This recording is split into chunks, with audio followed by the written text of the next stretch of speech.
Following Henry's spell in the tunnel, Sir Topham Hatt had gathered Thomas, Eagle, and Gordon to wait for a new engine to arrive to help with the extra workload. Engines, you'll be happy to know that I have found an engine to help with Henry's work. About time, huffed Gordon. Now I don't have to be pulling these dirty trucks anymore. I was never meant for that sort of work. Oh, come on, Gordon, puffed Winston. A little freight never hurt an engine. You mixed traffic engines will never understand the needs of a very important engine.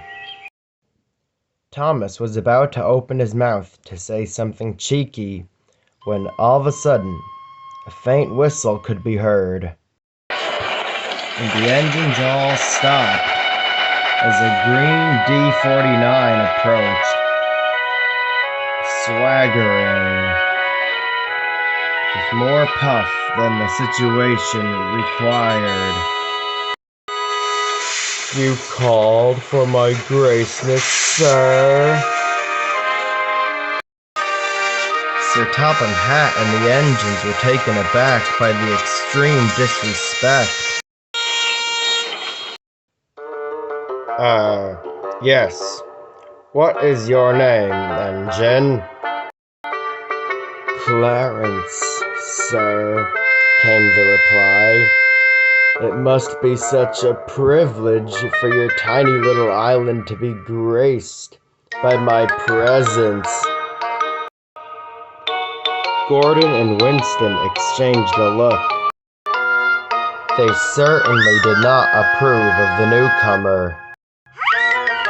But Sir Topham Hatt said, "Very well then, Clarence. Eagle," he said, gesturing toward the red engine, "shall show you to the sheds, and then you shall take your first train." Eagle did not like the loaned engine, but he did as he was told. "Oh, yes, sir." "Come on then, Clarence."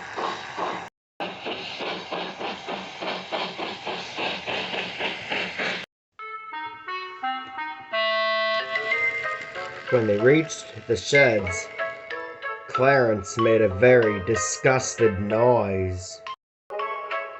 "What's this?" he sniffed. "It's a shed.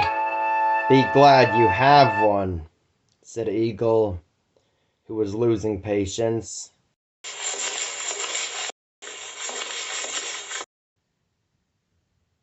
At that moment, the foreman arrived.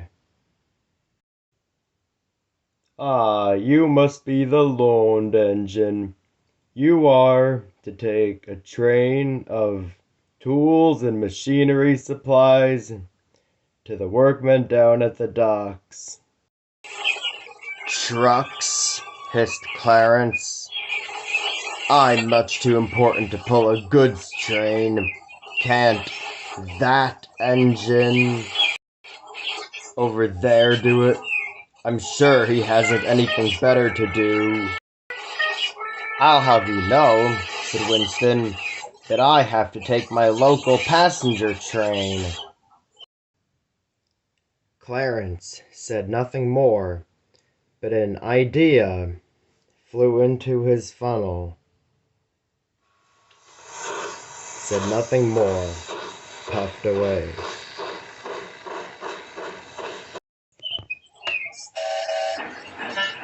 Clarence quickly found the coaches for the stopping service. He took them to the platform, and he definitely wasn't being careful with them. "Smelly old coaches. I'd rather have new coaches any day." Soon the people got in, and the guard blew his whistle.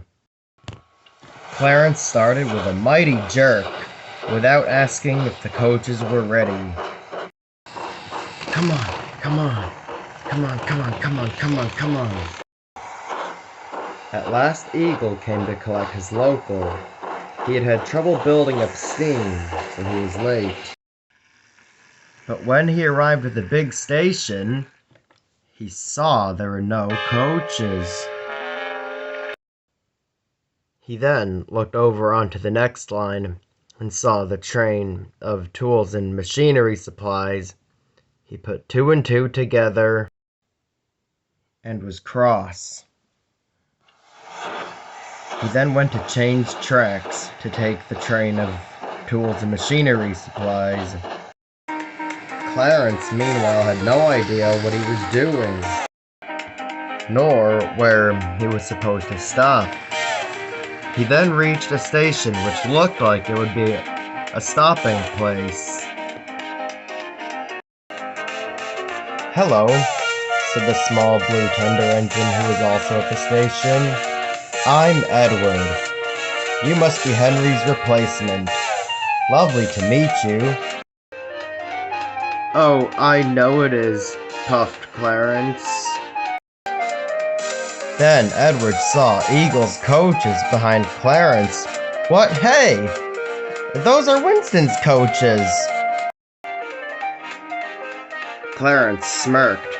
"Oh, that old claptrap. He couldn't keep up, so I'm merely doing him a favor. This train needs a much more modern engine in front of it." Edward was shocked. "What? No! Hey! You can't—" But then the guard blew his whistle and Clarence was off. Oh no! Sir Topham Hatt is not going to like this. When Clarence reached the end of the line, he was feeling very pleased with himself. "Oh, that must be the smoothest run this train has ever had," he said proudly. "No, it wasn't," said a voice. "Never have I ever seen an engine make such a mess." "But sir, what are you talking about? That run was the best." "No, it wasn't. I've had passenger complaints about rough riding and being taken to the wrong stations. Not to mention, all of Winston's coaches will need new couplings. I thought that bringing you here would make the jobs easier, but you've only made things harder, not to mention caused confusion and delay. You shall go back to the sheds and stay there until I further decide what to do with you." Silently, Clarence puffed away. That night, as Clarence backed into the sheds, Sir Topham Hatt's engines hissed and glared at him.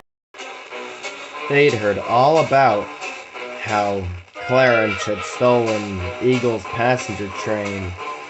He looked over Gordon's boiler at Winston, who looked like he was crying, and Edward was comforting him.